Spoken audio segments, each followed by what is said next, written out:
Konnichiwa, Jonari desu. A mom of two and working as a nurse here in Japan. This was the day of the JLPT exam. At alam nyo naman na siguro din lahat na ento yung tinake ko. Kasi nga, mas nauna ko nang na-post yung result kesa dito.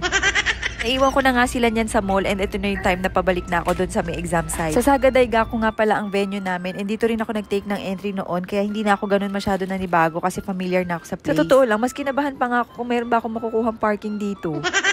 Naka-indicate nga sa test permit na bawal talaga magdala ng sasakyan dahil bawal naman mag-park sa loob ng campus. Dahil kasama ko nga yung mga bata kaya nag-drive na lang ako kaysa mag-commute pa kami. Parang 15 or 20 minutes before the exam ako nakarating dito and dumiretso na agad ako sa classroom. Nahahati nga sa dalawang part yung exam at sobrang nahirapan talaga ako sa reading. Naku, aaminin ko na sa inyo na marami talaga akong hinulaan at hindi ko talaga alam yung sagot. Pero doon ko talaga na-practice yung scanning and skimming skills ko. Sa sobrang haba kasi ng mga kailangan basahin, hindi ko naman talaga matatapos yun on time. Kaya ang ginawa ko na lang ay binasa ko muna yung mga tanong tsaka ko siya hinanap yung mga keywords niya dun sa may paragraph. After nga lang ng first part ng exam, dun pa lang ako nakakain. And syempre, kinain ko na rin yung pampaswerteng pabaon sa akin ni Jason. Dito sa Japan, KitKat talaga ang number 1 na binibigay nila sa mga nag-e-exam. At syempre, kailangan natin kainin yan para pumasok sa katawan natin ng swerte. Ang hirap ng first part, bawi tayo sa second part.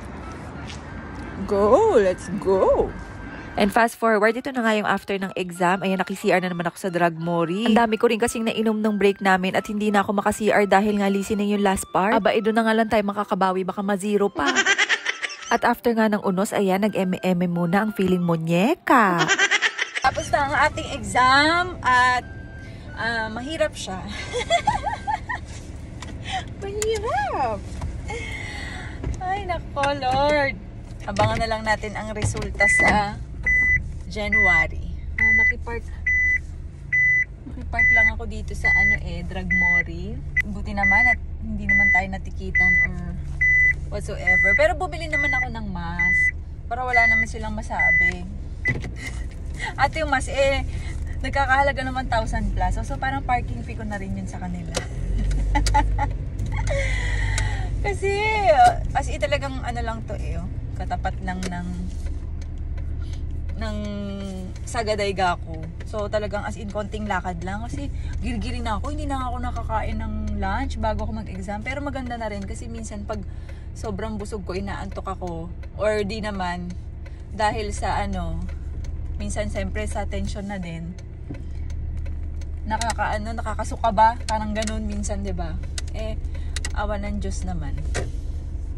Okay naman. Pinuntahan ko na nga agad sila Jason para makakain na rin ako dahil gutom na ako. Syempre, ito ang aking pinaka-reward for the day, ang aking favorite na milk tea. Nako, this is really a must try para sa mga milk tea lovers. Buti na nga lang at medyo malayo to sa amin kung hindi lagi siguro ako mapapagastos dito. So overall, kung tatanungin niyo ako kung mahirap ba yung exam, of course, yes. Pero kung confident ba ako na makakapasa ako, 50-50 pa rin ako. Alam ko na nakabawi ako sa listening, pero yung reading ko talagang alam kong sobrang tagilid and hindi ko alam kung ilan lang yung score ko doon. By the way, para sa mga magbabalak mag-exam sa July, at sa mga first time pala mag-e-exam, sa website po ginagawa ang pagmoshikomi. At sa March 18 na po magsisimula. Ito naman yung araw na lumabas na yung result ng exam. At wala pa nga akong kamalay-malay niyan dahil naka-duty ako. Sinabihan nga lang ako ng shunin ko na pag nalaman ko na nga daw yung result ay sabihin ko sa kanila. Hindi ko nga kabisado yung username ko niyan pero dahil sa sobrang excited ko, finorgot username ko na lang. Nilipad kasi yung isip ko sa result kaya sabi ko, tignan ko na nga. At thank you Lord, ito nga ang ating unang success story for 2025. And I know kayo na ang next. Gambate ne!